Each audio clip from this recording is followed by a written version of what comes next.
Ofgem are consulting on some technical changes to the methodology of the price cap. If you want to get involved with this consultation, you have until tomorrow, the 28th of July, to send Ofgem your thoughts. Here's what they're consulting on.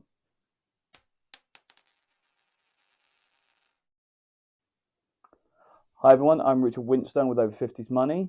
Thank you for signing to this third video on Ofgem consultations. I thought this was going to be a relatively interesting one because it's changes to some of the methodology on the price cap model.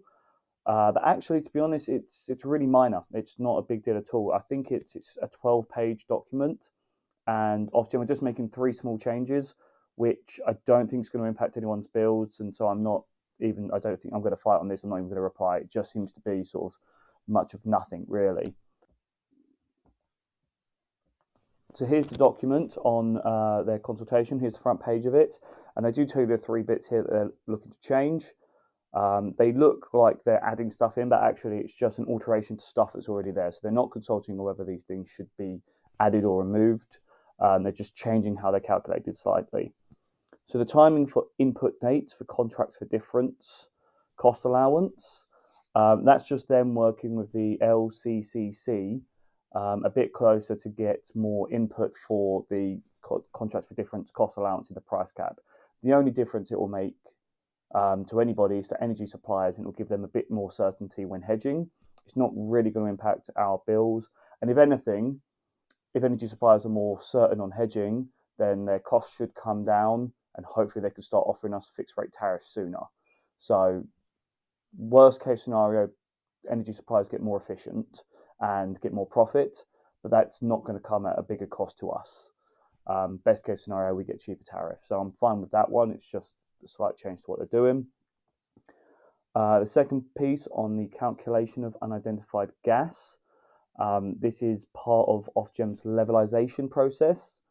So they are looking to make prepayment meter tariffs and standard credit tariffs or direct debit tariffs equal in cost. So everyone pays the same. So you're not getting penalised if you're on a prepayment meter. And this is just a step on that. And they've got the formula in here at the bottom. It looks fairly obvious and fair. It just looks like they're adding together the 2 formulas they had before and then just dividing it out by the total number of customers and spreading the cost equally. Grand scheme of things, it will mean slight tiny increases for people on standard credit meter or direct debit meter tariffs, people that pay their tariffs via direct debit. And it will be a slight decrease for people that have prepayment meters. But that's what the levelisation process is. I don't agree that prepayment meters should have been penalised, and the costs are still there. They still exist. So that, of course, are going to be spread out across the majority of us. I think it'll be tiny increases for the rest of us and more substantial decreases for prepayment meter customers. So I had no problem with that point either.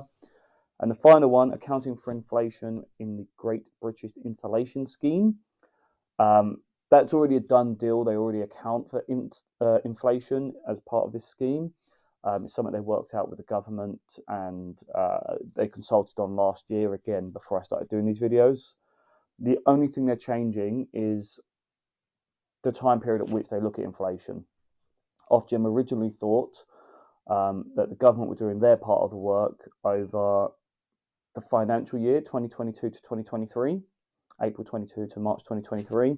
Turns out the government's done their work on the calendar year 2022, and Ofgem just wants to change the numbers they were looking at to make sure that they're also looking at the same calendar year rather than a financial year. It's a minor change. It won't make much or any difference from what I understand. That process of having inflation in there it's already there. They're not consulting on that. They're just consulting on this tiny little change, which won't make any difference to our bills.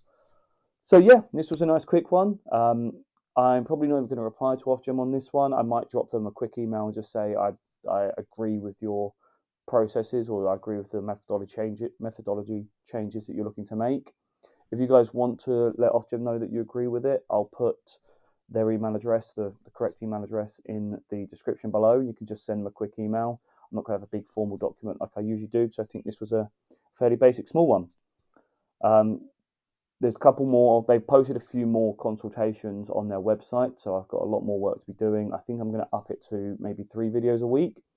So hopefully I should have another video out tomorrow, and I'll hopefully get 3 done next week as well. So please do stay subscribed to the YouTube channel, keep following these videos and engage with Ofgem when there are consultations that we need to be engaging with.